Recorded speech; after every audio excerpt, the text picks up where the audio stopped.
की दूसरी लहर के बाद मध्य प्रदेश अनलॉक हुआ है और एक बार फिर से बाजारों में वही रौनक देखने को मिल रही है। हालांकि अनलॉक के बाद जो सरकार ने गाइडलाइन जारी की है, इन गाइडलाइन का पालन मार्केट और बाज़ारों में किया जा रहा है। और आप देख सकते हैं कि हम इस वक्त भोपाल के न्यू मार्केट में मौजूद हैं और यहाँ पे अभी भी लोग हालांकि कम ही दुकान पहुँच रहे हैं, क्योंकि कुछ ही दिन पहले जो है अनलॉक के बाद ये दुकानें खुली हैं और कुछ जो स्वीट्स की दुकानें हैं, नाश्ते की दुकान है, वो यहाँ पे खुली हैं। लेकिन यहाँ पे सोशल डिस्टेंसिंग का पालन जो है वो कराया जा रहा है। आप देख सकते हैं कि इस वक्त हम एक स्वीट्स की दुकान में मौजूद है और यहाँ पे दुकान के बाहर सोशल डिस्टेंसिंग के लिए किस प्रकार से गोले और सर्कल बनाए गए हैं। सकते हैं कि कुछ लोग लापरवाह है, जिनकी वजह से संक्रमण फैलता हुआ नज़र आ रहा था। लेकिन अभी भी अगर बाज़ारों की हम रौनक की बात करें तो लोग बाज़ार में बिना मास्क के घूमते हुए नज़र आ रहे हैं। हालांकि अब देखने वाली बात होगी कि सरकार और प्रशासन ऐसे लापरवाह व्यक्ति के खिलाफ क्या कुछ आने वाले समय में जो है नई गाइडलाइन के तहत कानूनी कार्रवाई करती है, चालानी कार्रवाई करती है। लेकिन अभी भी जो है कोविड की जो गाइडलाइन है उनका पालन बाजारों में, मार्केट में नहीं किया जा रहा है। अनलॉक के बाद एक बार फिर से वन विहार पर्यटकों के लिए ओपन हो चुका है और इस वक्त हम राजधानी भोपाल के वन विहार में मौजूद हैं। आप देख सकते हैं कि आज पहला दिन है पर्यटकों के लिए और यहाँ पे आज पहले दिन बड़ी संख्या में पर्यटक घूमते हुए नजर आ रहे हैं।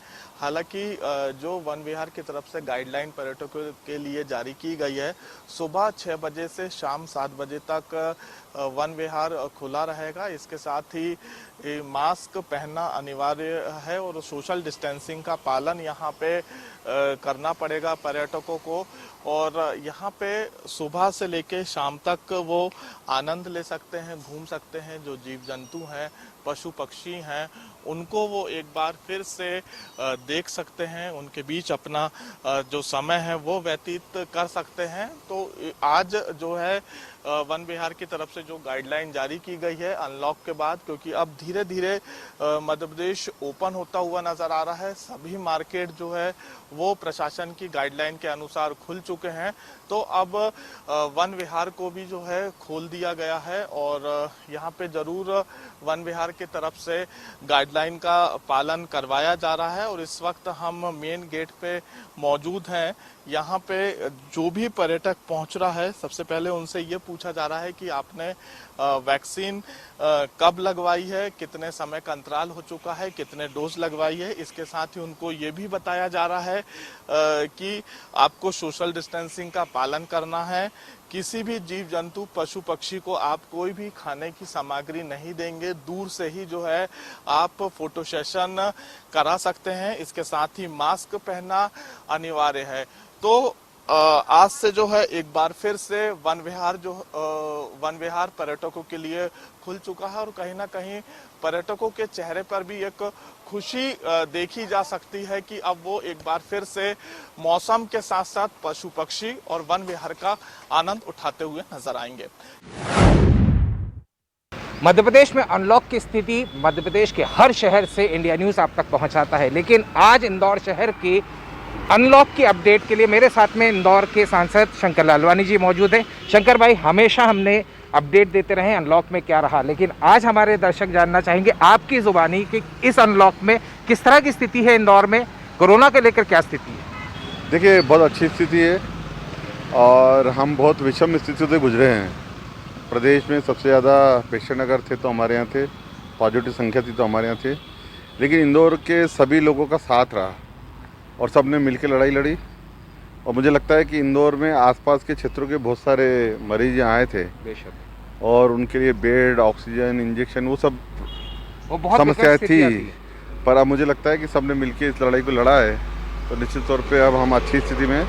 थोड़ा और समय हमें उन सावधानियों को साथ में रखना पड़ेगा जो इसके लिए आवश्यक है। अगर इन्हीं सावधानी से आगे बढ़ेंगे तो मुझे लगता है कि हम अच्छी स्थिति में पहुंच जाएंगे। शंकर भाई, आप इकोनॉमिक्स बहुत अच्छी तरह समझते हैं, किस तरह की स्थिति है, क्योंकि एक लंबा लॉस तो रहा है, डेफिनेटली बिजनेस ने लंबा लॉस उठाया है। अब लग रहा है कि रिवाइव करने में कितना वक्त लग जाएगा। देखिए, ये बात सही है, लॉकडाउन में आर्थिक गतिविधियाँ समस्या रहती है और ख़ास करके मध्यम वर्गीय और निम्न वर्गीय को।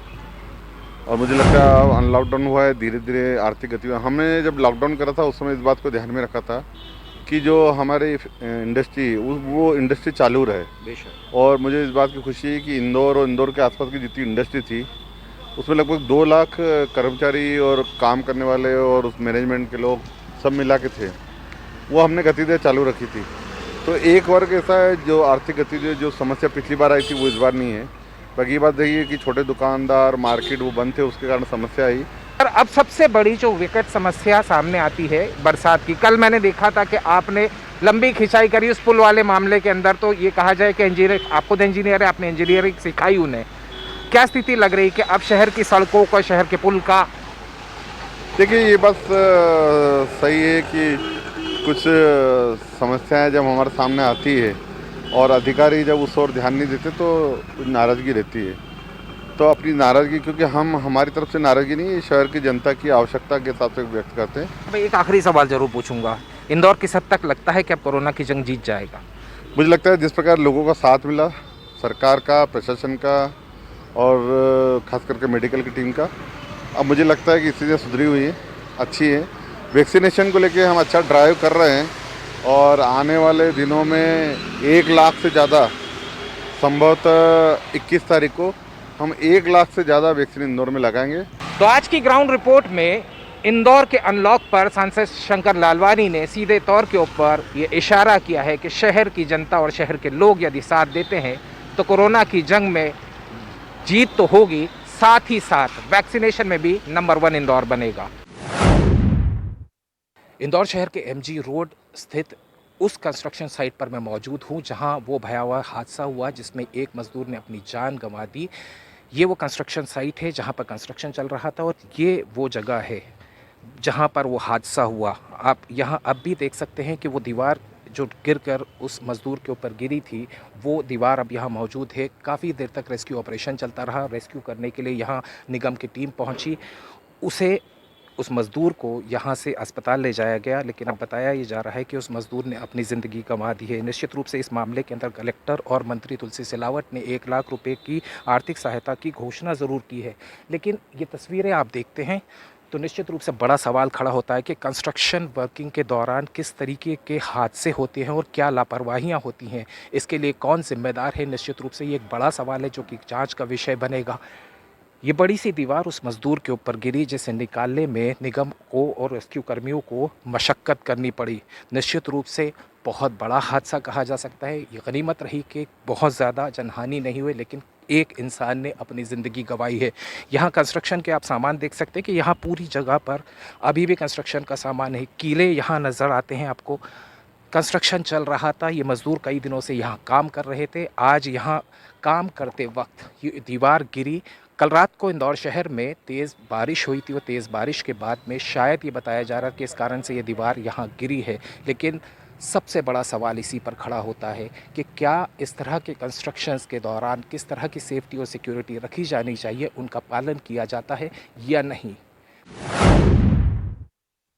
अनलॉक 2 के तहत अब कुछ और राहत शहरवासियों को मिलने जा रही है। जबलपुर के पार्क और स्टेडियम भी अब नए आदेश के तहत खोले जाएंगे।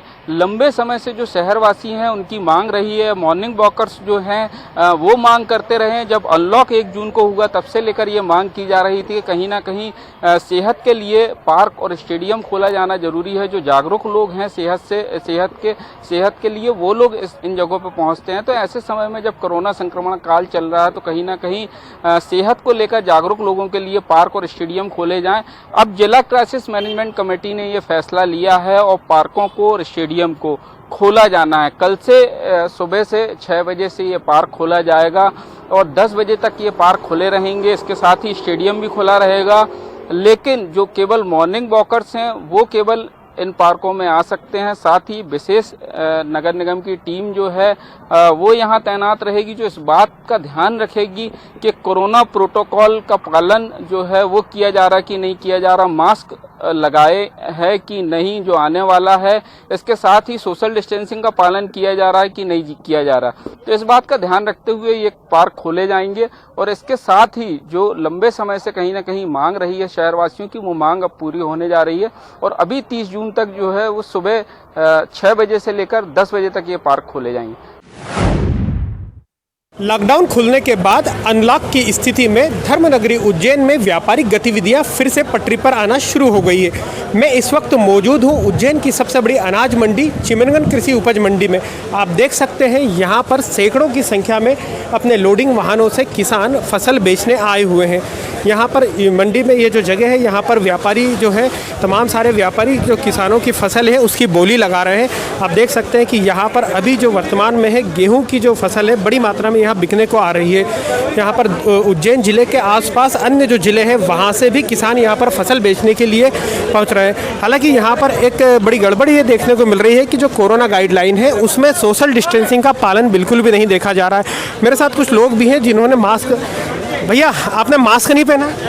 हाँ तो गाड़ी में अंदर रखा है। आप देख सकते हैं कि यहाँ पर लापरवाही किस प्रकार की देखी जा रही है। सर आपने भी मास्क नहीं पहना?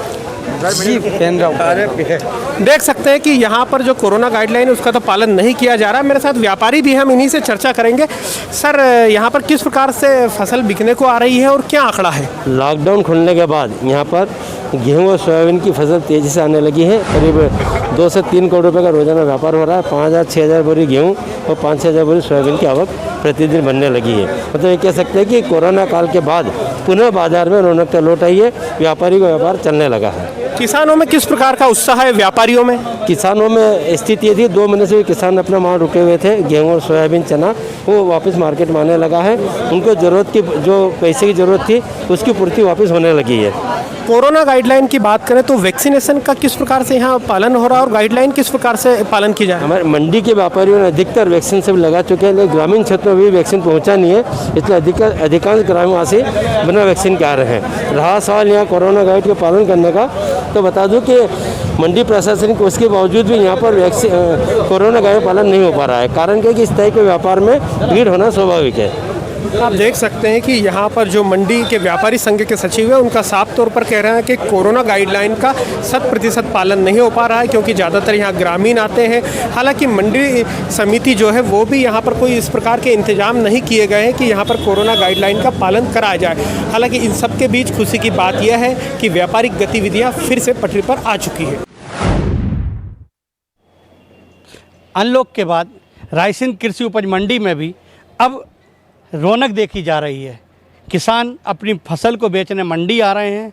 अब मंडी में एक खुशी जैसा माहौल नज़र आ रहा है। हालांकि जो किसानों की मंडी आने की संख्या है वो धीरे धीरे बढ़ेगी, क्योंकि अभी कोरोना काल से निपट के अनलॉक हुआ है, तो किसानों को एक खुशी का माहौल तो है, लेकिन कहीं ना कहीं कोरोना का डर भी है। हमारे साथ इस समय रायसेन हम कृषि उपज मंडी में मौजूद हैं। हमारे साथ गल्ले के व्यापारी और किसान मौजूद हैं। आइए हम उनसे बात करते हैं। क्या नाम है आपका? मनोज सोनी है। मनोज सोनी जी, गल्ला मंडी भी बंद थी, कई दिन बंद रही, 40 दिन बंद रही, अब किसान आ रहे हैं, अब कैसा क्या लग रहा है आपको? कुछ नहीं, मंडी में थोड़ा रौनक है, माहौल है। किसानों की भी जो ज़रूरत है वो अपने मंडी में माल ला के बेच के पूरी कर रहे हैं। उनको खाद लेना है, बीज लेना है, सभी तरीके की परेशानी है किसानों के साथ। तो मंडी खुल गई है तो अपना अनाज ला के बेच रहे हैं वो यहाँ पर और सजग रहे हैं। हमारे साथ कुछ किसान मौजूद हैं। क्या नाम है आपका? महेश सिंह ठाकुर। ठाकुर साहब कहाँ से आए, किस गाँव के किसान हैं? करमोदिया से। आपकी आज मंडी आए हैं, मंडी खुली है, कई दिनों के बाद मंडी खुली है, अब आप फसल लाए, क्या फसल लाए हैं आप? गेहूं लेके आए थे, बेच दिए। अब अच्छा लग रहा है, मंडी खुली हुई है? हाँ अच्छा लग रहा है, लोगों से अच्छा लगता है। मंडी में जब गेहूँ आते हैं या किसान आते हैं जब भी अच्छा लगता है। अभी लॉकडाउन के दौरान क्या क्या परेशानियों का आपको सामना करना पड़ा? परेशानी ये रही कि मार्केट से सामान भी नहीं ले पाए, और दूसरी जो अपनी फसल बची रखी हुई थी उसके भी हमें दाम नहीं मिल पाए।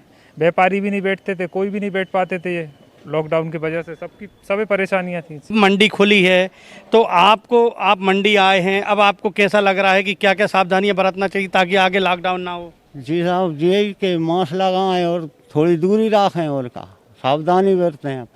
मास्क लगाएं, सावधानी बरतें, थोड़ी सी दूरी बनाए रखें, ये कहना है यहाँ मंडी में उपस्थित व्यापारी और किसानों का। आप ये देख सकते हैं कि ज़िंदगी एक बार पटरी पर लौटने की कोशिश कर रही है। ये यहाँ पर तुलाई चल रही है, यहाँ पर भी तुलाई चल रही है। तो अब किसान यहाँ पर अपनी फसल को बेचने आ रहे हैं। हालांकि हर किसान अभी ऐसा लग रहा है कि जागरूक है, क्योंकि हमारी जितने भी लोगों से बात हुई सब ने एक बात कही कि केवल वैक्सीन लगवाएं, लोग सोशल डिस्टेंसिंग का पालन करें, यही सबका कहना है। कोरोना महामारी के बाद जैसे जैसे कोरोना का ग्राफ घटता जा रहा है, आम जिंदगियां साधारण रूप में आ रही हैं। लोग मुश्किलों से बाहर आए हैं, जैसे तैसे करके अपना जीवन यापन कर रहे हैं, मगर कुछ ज़िंदगियां ऐसी हैं जिनकी जद्दोजहद लगातार जारी है, चाहे कोरोना काल हो या साधारण दिन हो, और इनकी तादाद बहुत ज़्यादा है। हम छिंदवाड़ा के इंदिरा नगर स्लम एरिया में खड़े हुए हैं।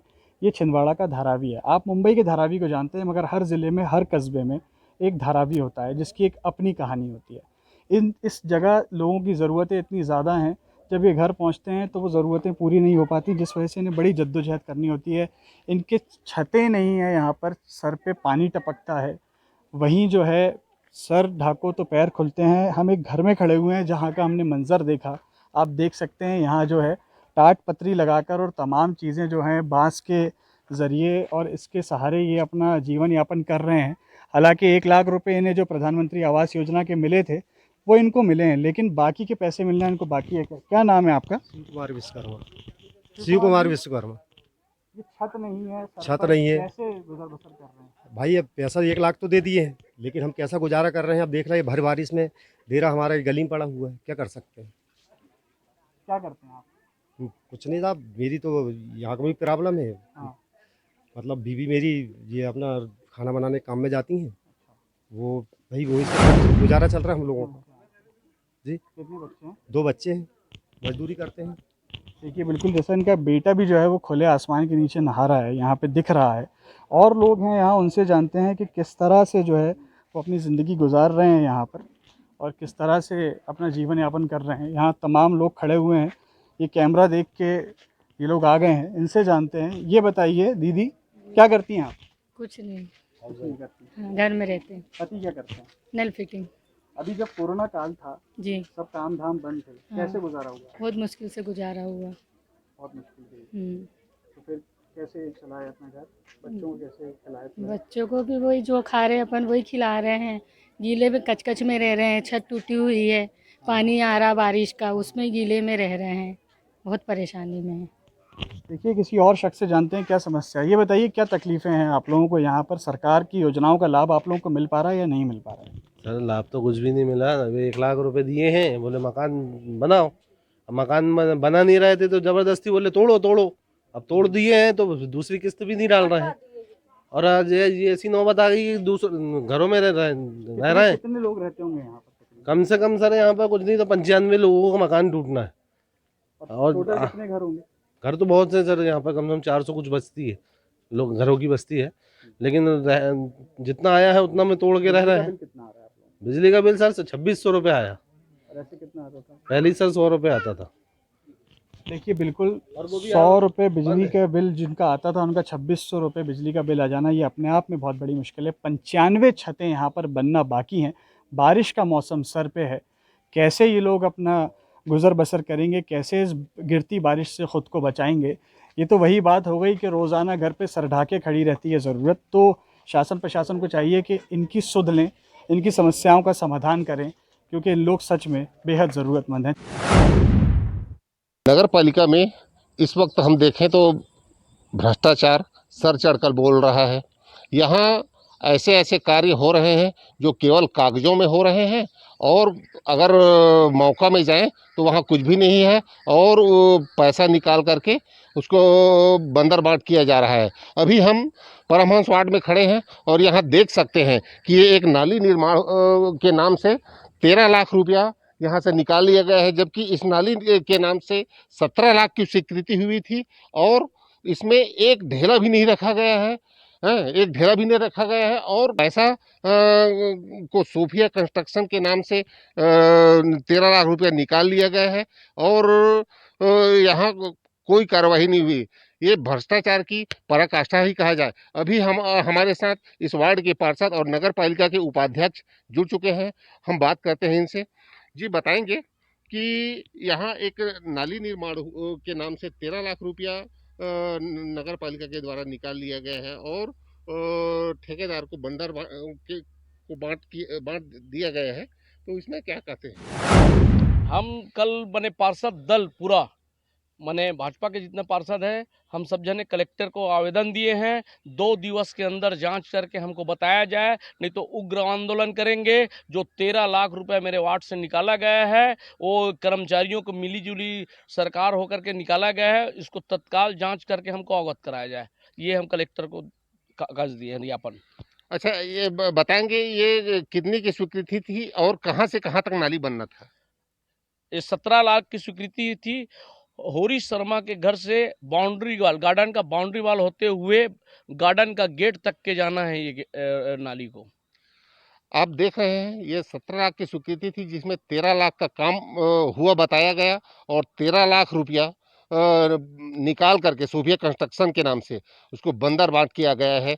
और इसमें जो नगर पालिका के उपाध्यक्ष और पार्षद हैं इन लोगों ने एक टीम बना करके जा करके इस बात की शिकायत की है कि काम हुआ नहीं है और इसमें पैसा निकाल लिया गया है। इस शिकायत के आधार पर कलेक्टर को ज्ञापन दिया गया है और 2 दिवस के अंदर इसमें जांच की कार्रवाई की मांग की गई है।